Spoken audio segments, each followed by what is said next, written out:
Hi, we're coming to you live from Glenwood Canyon. We're at mile marker 123.5 Blue Gulch. This is where the damage is the worst. In many ways, this is really the reason why Highway 70 through Glenwood Canyon is still closed. There literally is no road on the eastbound and significant damage on the westbound for a short period where it was effectively destroyed. That has to be patched up before traffic can flow. After meeting with CDOT engineers and really pushing to get this open as quickly as they can, and of course it has to be safe, I'm confident that it'll be open Saturday afternoon with one lane each way. Keep in mind, through much of the canyon, it'll be 2 lanes, normal traffic. It's only about a 3/4 mile patch where it'll have to go down to 1 lane. And that's because there's been degradation of the road, of the structure on both sides, so they're going to only allow travel on the lane that is safe as they work to repair those additional lanes. I'd point out that even though Glenwood Canyon will be open Saturday afternoon, there will likely be additional short-term closures in the weeks ahead. They will try to schedule those during the least traffic times, and they will be short, many of them 20, 30 minutes, as they do the necessary improvements to supply the power redundancy to Hanging Lake Tunnel as one example, and other necessary repairs. A lot of this area that we're at and just ahead was buried under 10 to 15 feet of mud just as short as a week ago. And frankly, CDOT engineers didn't know what would happen when they dug to the bottom. Fortunately, in the other areas covered with mud, there was no structural damage to the road. Here at mile marker 123.5, there was just damage to a very limited area, and those repairs will be complete enough to allow for 1 lane each way by Saturday afternoon. And that is 1 lane on both the eastbound and the westbound. So it's not that there's one open with both lanes next to each other in a dangerous way. Each of them, the eastbound and the westbound, the upper and the lower deck, will be open for 1 lane of traffic for this 3/4 mile stretch by Saturday afternoon. The rest of Glenwood Canyon will have the ordinary 2 lanes, again, subject to limited additional closures over the next few weeks for final repairs. So I think I want to thank the Colorado Department of Transportation engineers, workers. They've worked tirelessly. We're joined by Executive Director Shoshana Liu, just tirelessly to haul tons and tons of mud out of here, doing the emergency repairs that they needed to get this open.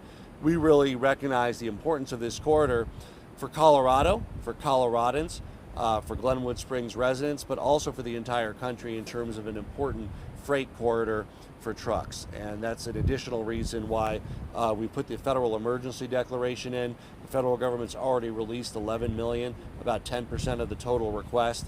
That's enough to get a lot of these emergency repairs. We also have a medium-term and long-term plan to reduce the likelihood of future closures.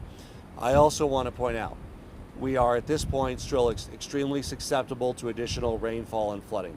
So everything on the timeline that we announced is subject to it continuing to be dry and safe conditions. We had an unprecedented amount of rain in late July, about a month worth of rain in about a 6 or 7 day period that led to the enormous amounts of mudslide that we see here today. So as long as we have dry weather, we should be able to open Saturday afternoon with a lane each way for about a 3/4 mile stretch, 2 lanes for the rest of it. Full functions back by Thanksgiving, with a goal by the end of October to have the full 2 lanes functioning uninterrupted throughout Glenwood Canyon. Let me turn it over to our Executive Director of the Colorado Department of Transportation, Shoshana Liu. Shoshana? Thank you, Governor, and thank you everyone for taking the time to come out here and see both the damage and the progress today. I really want to start by thanking the heroic work of our team, of the full incident command team from all of the agencies, state and federal. The progress in the last week in this area is nothing short of incredible. I mean, standing in this spot a week ago, it looked wholly different than it does today, and it just is something we can't take for granted. How much work has been done, how many truckloads of material have been hauled, day after day whenever it was safe to do so, and how much planning has gone into thinking about how to tackle the short, medium, and long term. I want to specifically recognize our incident commander, Mike Goolsby, who is normally the Region 3 director for CDOT. doing an incredible job managing the team, together with the Deputy Incident Commander, Keith Stefanik, who's brought in and has worked on some of our most complicated projects, and really brings together the collective brain power and talents of the whole CDOT team. And to that, we've had folks surging from all over the state to make sure that we have the person power to be able to get this work done as quickly as possible. As the governor mentioned, there's several critical path items that have to happen in order to hit our very aggressive timeline of getting the road back open. We have to finish moving the debris, which again, tremendous progress, but particularly over there where the damage is most severe, and we need to set those sacks. We need to set the sacks, and if you look over that way, you can see them, and those will effectively provide rockfall protection to get the road safe to open. We have to work with Xcel Energy, again, to get the high voltage power set in, and that's critical for the operation of Hanging Lake Tunnel, which again is operating right now, but there's a need for the power redundancy. It's critical for Shoshone, it's critical for the Union Pacific and the hauling of freight on the railway. And hopping down below to the lower deck, you see that there is physically a hole that needs to be filled before we can get traffic onto that alignment. And we have worked aggressively with our immediate emergency contractor to have a plan to have that hole filled and paved and have traffic control aligned and to get that ready to move traffic back on it. Then we will have to do safety tests to make sure that the road is safe for the traveling public. And if all of these things align, as the governor has said, with the support of Mother Nature and barring the possibility of future rainfall, the plan is to get this back into service Saturday afternoon. And again, can't thank the team enough for the incredible work that is going into making it happen on that timeline. I would just take a moment to recognize our federal partners. We have several representatives of the U.S. Department of Transportation here. We have the Forest Service here, and that just represents the all-of-government effort that's going into getting this moving, together with our congressional delegation, and really pulling together to get resources, both financial and technical, into doing the work of getting this canyon back open. As the governor mentioned, we requested $116 million from the U.S. Department of Transportation, and 10% of that, which is the full amount allowed under federal law for emergency work, has been made available to us for the cleanup. That means that the full request is being considered, and it was turned around in a day. And as the former chief financial officer of the U.S. Department of Transportation, I can say that I think this is the fastest federal grant turnaround I've ever seen, and just speaks to the partnership that we're seeing from across government to get this done. We have a lot of work to do, but need to take a moment to recognize the incredible progress today and really thank everyone who has gotten us to where we are. Thank you.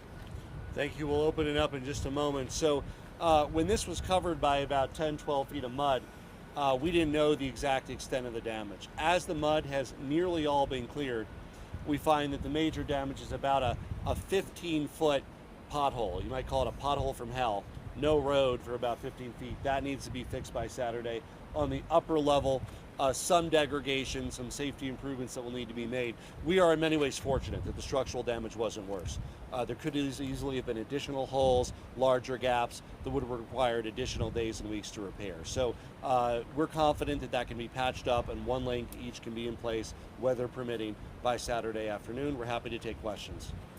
Shoshana, can I ask you about those strands? I know you mentioned them earlier when we first saw those photos. I think that was really jarring for a lot of people. What's the update on those? The strands, and I'm going to pull in Keith to describe them in more detail. The strands are damaged, and they affect the structural integrity of the periphery, but the center line is okay. So part of the reason we'll be running traffic through the one lane through the center and not on the edge is because of that damage. Keith, can you explain the And just introduce your full name and title again. Again, my name is Keith Stefanik, Deputy Incident Commander here on the Glenwood Canyon.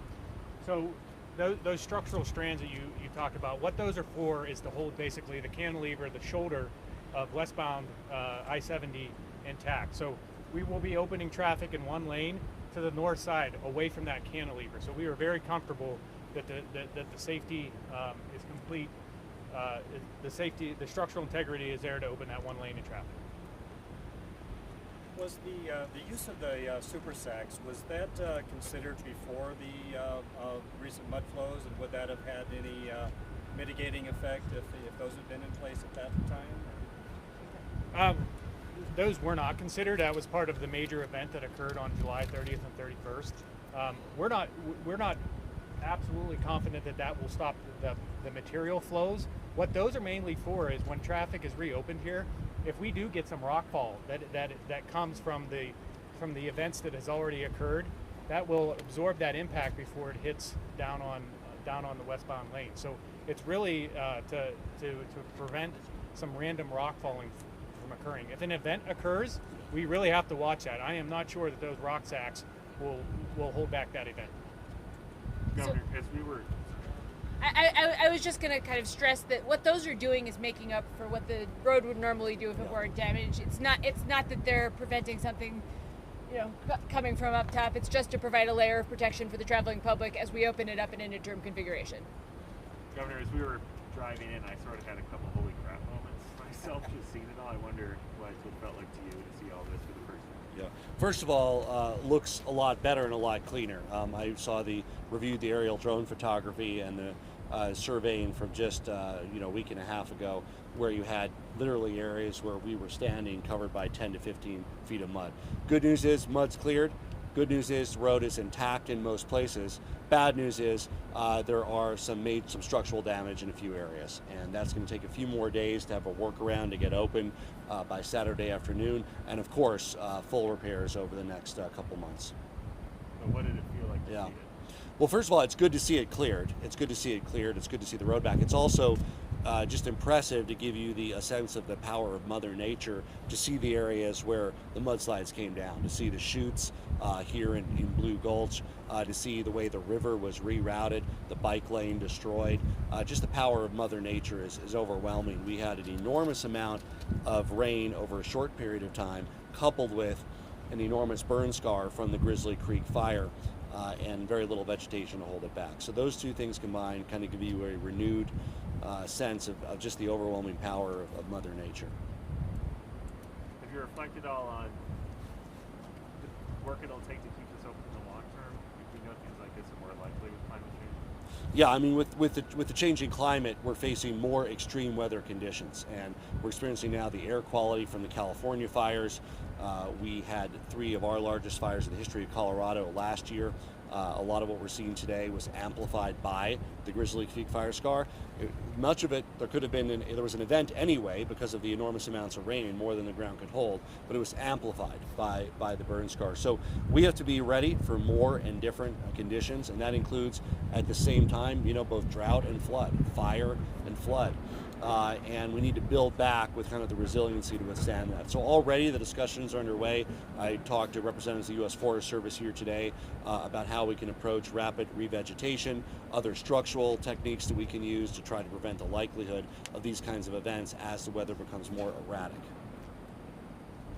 Gobernador, unas palabras en español. Sí. Acá. ¿Algo en español? Sí, Ok. sí, sí. Sí. Aquí estamos en Highway 70 en Glenwood Canyon y vamos a abrirlo este sábado en la tarde. Hay mucho piedras aquí, pero ya estamos moviéndolo, y hay un parte de calle allá que es sin calle, destruido por unos 15 pies más o menos. Antes de sábado vamos a repararlo. Vamos a tener un lane en cada dirección sábado, y vamos a abrirlo sábado en la tarde, y necesita ser seguro antes, y también con esperanza no vamos a tener más nieve en los próximos días.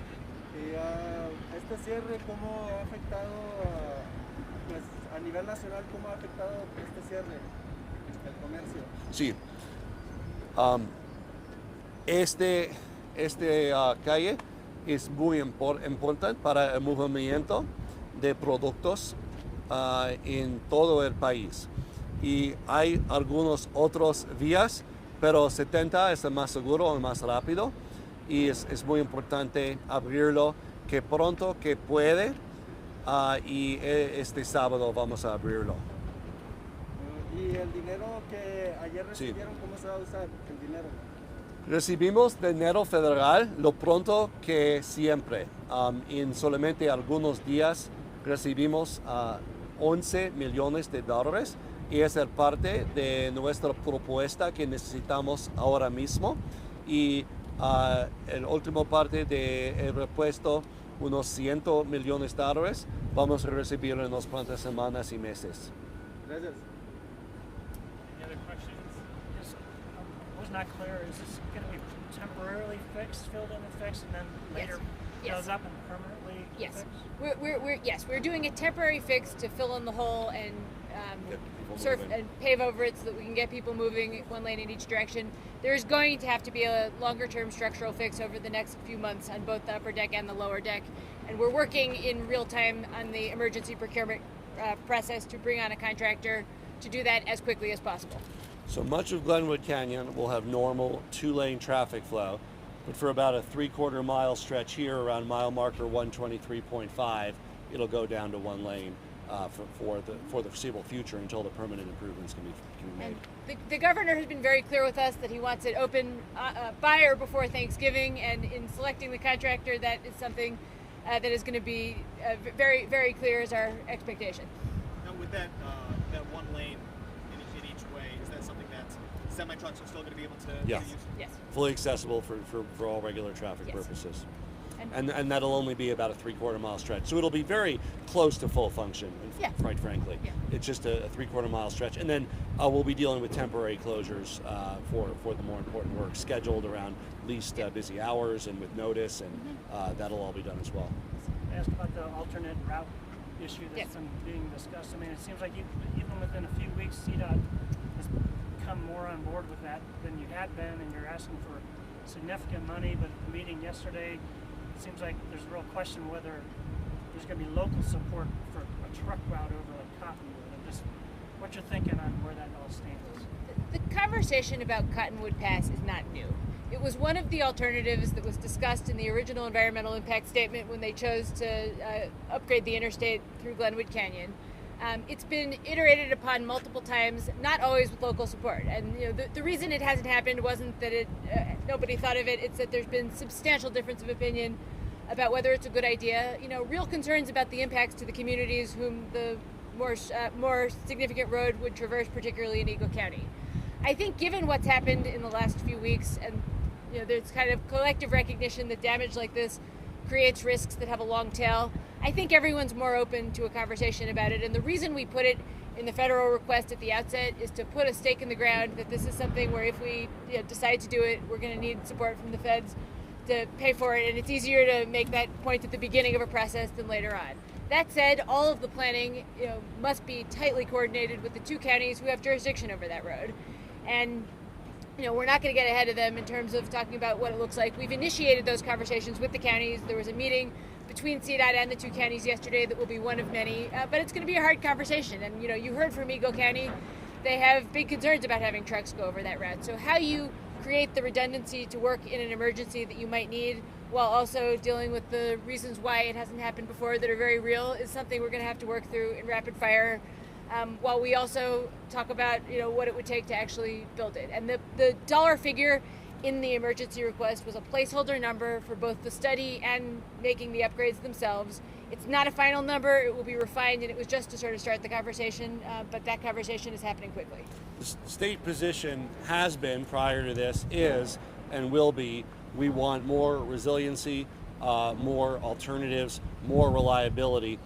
Knowing, of course, that this also requires sign-off and participation from local governments that may have differences of opinion. But the state position has always been, is, and will be, we want more redundancy and more alternative routes. One more question.